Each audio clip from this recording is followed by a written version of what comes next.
Rigoberto Arévalo, enamorado del arte musical, ahora enamora a una audiencia radial que cada día crece más.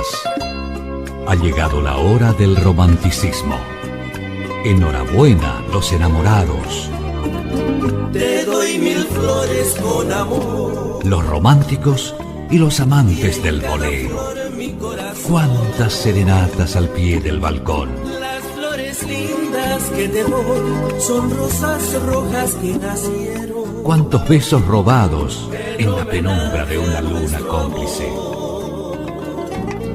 Así será toda la vida. Disfrutemos de la hora de Rigoberto Arévalo.